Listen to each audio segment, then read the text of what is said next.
All right, y'all. Hello. Sorry I can't be with y'all today. I was not feeling well, and I thought it'd be better if I just stay home. But I'll miss you all, but I still wanted to make this review video because we got a test next Wednesday.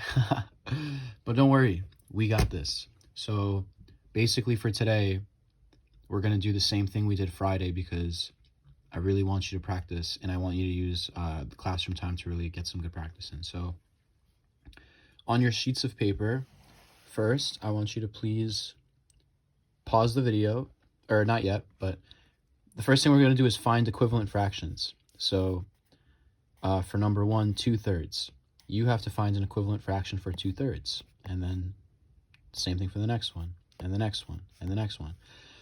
So pause the video now, and then once you're done finding the equivalent fractions, unpause it, and then see if you got them right. Listen to my explanation. So pause. Okay, hopefully you paused. Or if you didn't pause after I do one example, and then try them yourself. So to find an equivalent fraction, all you have to do is multiply the numerator, which is the top number, and the denominator, which is the bottom number.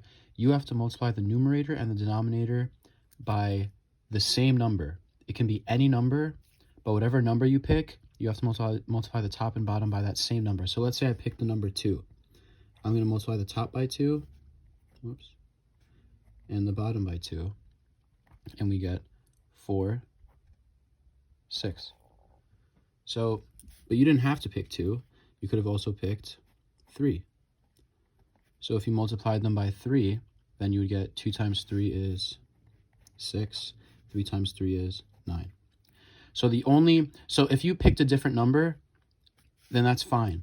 But as long as you multiplied the top and the bottom by the same number, then you should be good, as long as your multiplication is right. So here, number 2, I'll just pick times 5 times 5.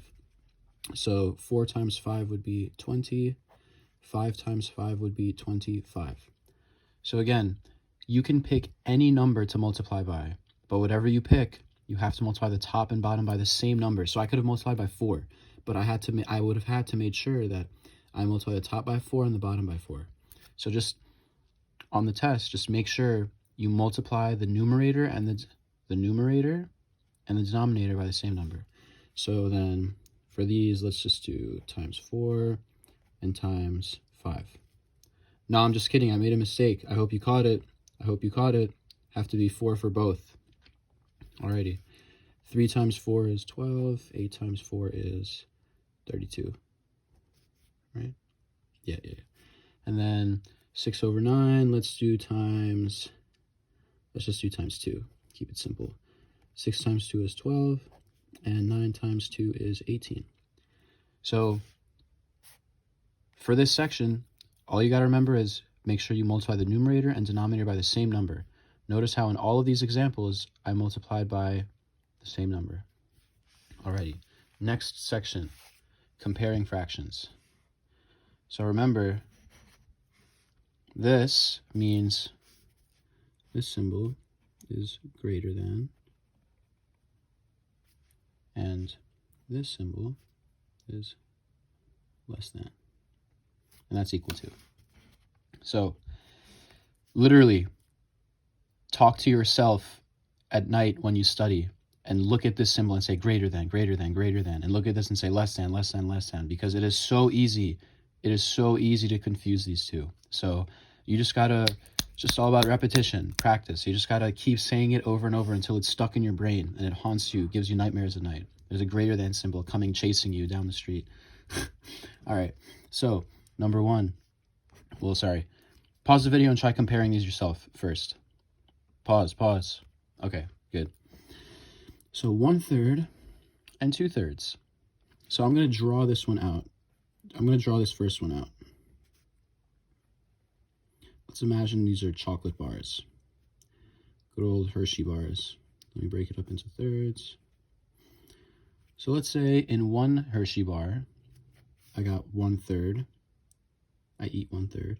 And then in the other one, I eat 2/3. Well, which Hershey bar did I eat more of? Obviously this one, because I ate 2 pieces. This one I just ate 1 piece.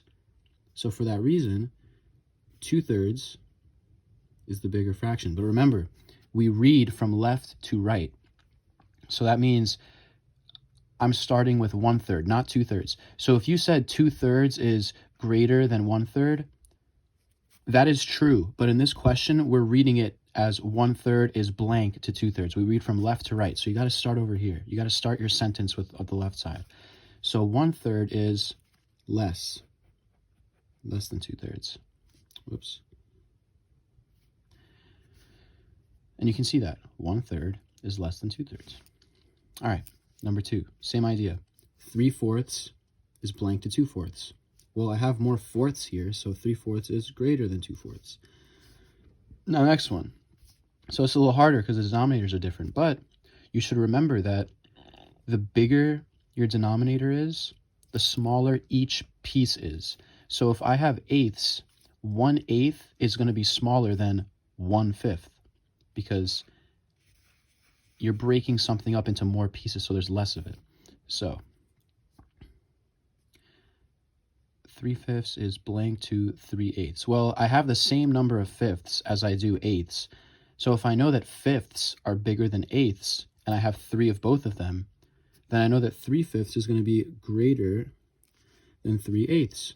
Because if each fifth is bigger than each eighth, then 3 of the bigger pieces is going to be greater than 3 of the smaller pieces. Okay. And then number 4.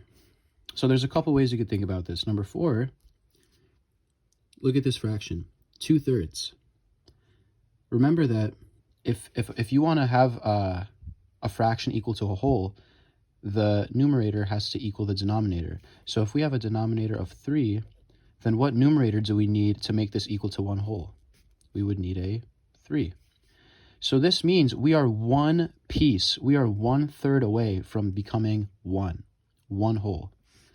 But 2/9, if we have ninths, then what does the numerator have to be so this equals 1 whole? 9. So we need 7 more pieces in this fraction to equal 1 whole. Over here, we need 1 piece.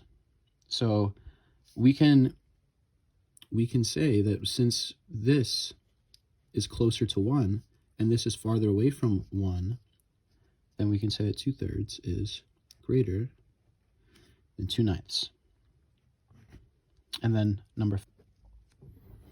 So for this one, this is a little bit more difficult. So for this one, just use the butterfly method. Why not make life simple? So the butterfly method, remember, is when you multiply the diagonal numbers. So 7 times 7 is 49. And then you multiply these diagonal numbers. 6 times 8 is 48. And then the side that has the bigger whole number is the greater fraction. So 49 is the bigger one. So 6/7 is less than 7/8. Great. Now, I want you to complete, let's see, this part, adding and subtracting fractions. So pause the video and try this on your own. Okay, so you got to remember that when you add or subtract fractions, you never, ever, ever, ever add the denominators. Never. Stays the same. You only add or subtract the numerators. Denominators stay the same. So this one, you only add the numerators, so you have 1 plus 1, you have 2, and the denominator stays the same, so it's 3. Not too bad. This one, 1 plus 3 is 4, denominator stay the same. Perfect. This one, oh, now we got subtraction. 2 minus 1 is 1, denominator stays the same. This one, 4 minus 2 equals 2, denominator stays the same. Not bad, really not bad, but you have to remember you only add the numerators or subtract the numerators. You never add or subtract the denominators. Cool. Now do this one. This is a little tricky, so if you don't remember how to do it, maybe listen to me do the first question and then pause it and then try it on your own. But if you think you know, I want you to try and use your brain, because if you can remember how to do it, then you are not going to forget. So try. Alrighty. So we have a problem. These don't have the same denominator. So if I add the numerators, which denominator do I pick? Well, luckily, just like how we did over here, we can make equivalent fractions. I can change this fraction into an equivalent fraction that has a denominator of 10. You know why? Because 5 times something gives me 10. So here, let me set it up over here. 4 over 5. And we want to multiply this by something so that we get a denominator of 10. So 5 times what is 10? 2. And then whatever I multiply to the bottom, I have to multiply to the top. So now I get 8. 8 tenths. So 8 tenths is equivalent to 4/5. So now I can just rewrite this problem as 8 tenths plus 1/10. And now we have the same denominator. So we can do 9 tenths. Beautiful. Kind of neat. So 2/3 plus 1/6.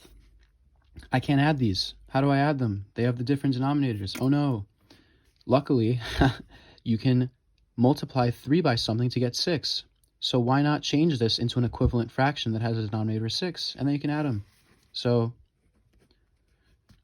I want this 3 to become a 6, because then we can add them. So then what do we multiply it by? Well, let's do it piece by piece. 3 times something is 6. 3 times 2. And if I'm doing equivalent fractions, I'm going to keep repeating it until it is forever stuck in your brain. Whatever I do to the bottom, I have to do to the top. So 2 times 2 is 4. So 4/6 is equivalent to 2/3. So I'm going to make this 4/6. Sorry, that looks terrible. 4/6. Oh, was that plus or minus? Oh, this is terrible. No, it was plus. 4/6 plus 1/6 now equals, right up here, 5/6. Okay, now this one. 9/12 minus 3/6. Can't do it. Denominators are different. But luckily, 6 can multiply into 12. So how do we do that? So write 3/6. And I want to turn this 6 into a 12, because then I have like denominators. So what times 6 equals 12? Again, it is 2. Then whatever I do at the bottom, I have to do to the top. So 3 times 2 is 6. So now this question becomes 9/12 minus 6/12. Now I have like denominators, and now you can just subtract the numerators. 3 over 12. So the answer number 7 was 3 over 12. And then number 8, well, now this is a little bit harder, because 3 cannot multiply into 4, and 4 cannot multiply into 3. So this is when we write out the multiples. This is when we write out the multiples of each number and see what the smallest, the least common multiple is. Oh, that's a 4. I'm sorry. Oh, I really killed that. Anyway, so we write out the multiples, and the smallest number that they share in common, that's going to be our new denominator. So let's see. Multiples of 3. 3, then 6, 9, 12. I'm going to stop there. Multiples of 4. 4, 8, 12. Ding, ding, ding.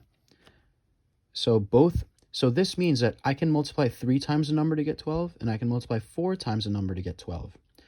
So why is that helpful? Because I can change these into equivalent fractions that have a denominator of 12. So let's change 2/3 first. So 2/3 times something is going to give me a denominator of 12. 3 times 4. Whatever you do to the bottom, you got to do to the top. So 2 times 4 is 8. Oops, 8. Now, let's convert 3/4.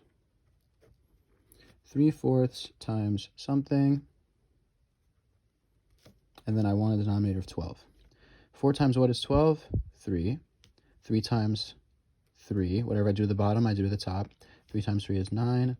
Now, so 2/3 is equivalent to 8/12, and 3/4 is equivalent to 9/12.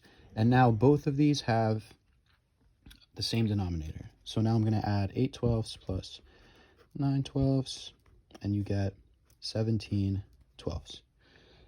And if you wanted to take this a step further, you can convert this into a whole number, like this. So if I take away 12 twelfths from 17/12, then I have 5/12 left. Well, this is just 1, so my mixed number is 1 and 5/12. Alrighty.